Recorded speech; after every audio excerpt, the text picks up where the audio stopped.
Hi and welcome back to Chef Hacker Kitchen. You know, if you watch these videos or if you spend any time reading the blog over at chefhackerkitchen.com, then you probably already enjoy the process of cooking.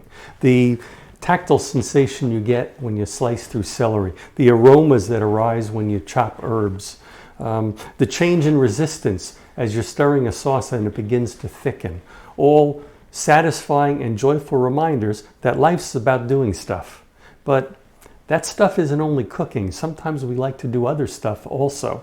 And when that other stuff bleeds into the time we normally spend cooking, we still need to eat. So what do? Well, restaurant takeout is one option, but another, and the one we're going to look at today, is executing a pantry rescue. Now, a pantry rescue is what you use when the dinner hour is approaching and you suddenly realize that you didn't plan anything for dinner, or maybe you did plan something, but that something probably should have been started hours earlier. Well, that's when a well-stocked pantry can really come to the rescue. Today we're going to detail tomato, basil, mushroom bisque, a satisfying soup that can be made start to finish in about 20 minutes from canned and dried ingredients alone.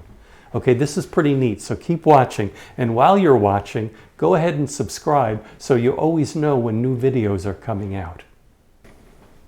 For this recipe, we're going to use a store-bought can of tomato soup. I'm using the brand, but the store brand would also work just fine. We're going to use a 14-ounce can of small diced tomatoes. Regular diced will work as well. We're going to use a 6-ounce can of chopped mushrooms or sliced mushrooms. I suggest using the low salt variety if you can find it, because the soup itself tends to be a little bit salty. And we're going to use about a half a can of evaporated milk. The seasoning we're going to use is about a half teaspoon of basil, and that's it. All right, so this is just the simplest of recipes. You take the canned soup and you put it in your pot.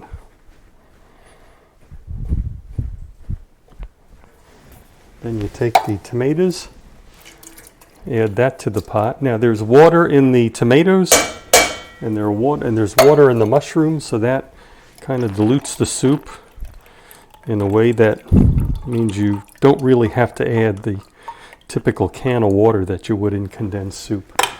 So I'll use the mushroom water, which I've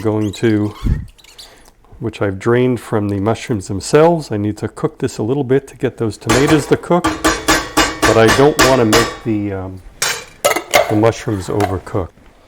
Go ahead and light the burner. Give it a stir.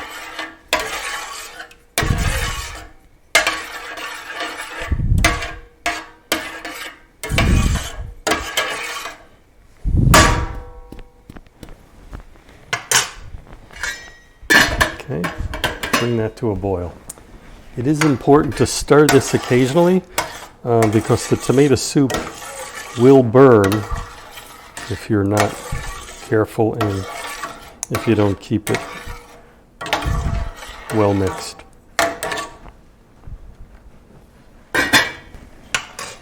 Okay, so our soup has come to a boil. We'll stir that.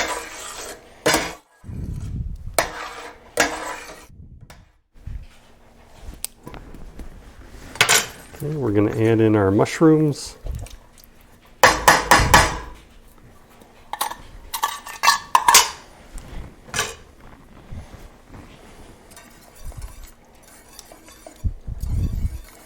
Now we're going to whisk in about half a can of this milk.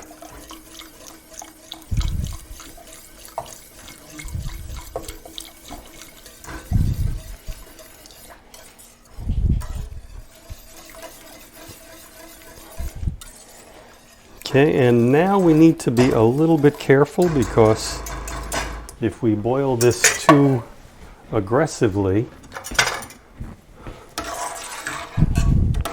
the milk could curdle and we'd have kind of like a curds and whey situation here. So we're going to go ahead and turn the temperature up. And I'm going to keep it moving while it returns to a boil.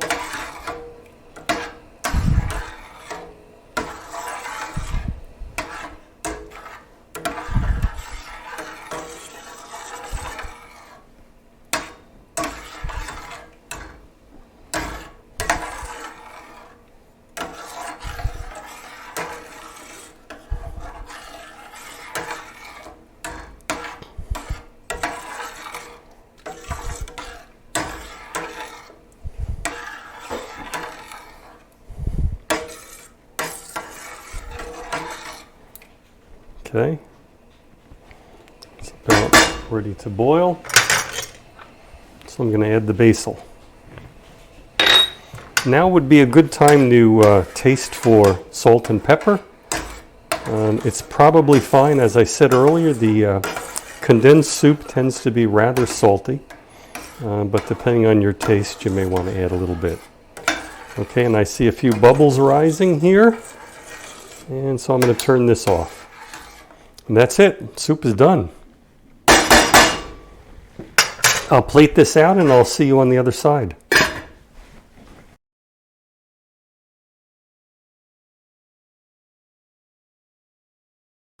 Okay, so this soup is quickly made and very satisfying, even if you just have it with a few crackers and a piece of bread. Or if you have heartier appetites and you have a few fridge staples, you can do the classic tomato soup with grilled cheese sandwiches and maybe a salad on the side. Okay, if you like this recipe, please hit the like button below. If you want the details of ingredients, quantities, and things like that, go over to the website, chefhackerkitchen.com, and don't forget to subscribe so you'll always know when we have a video. So long.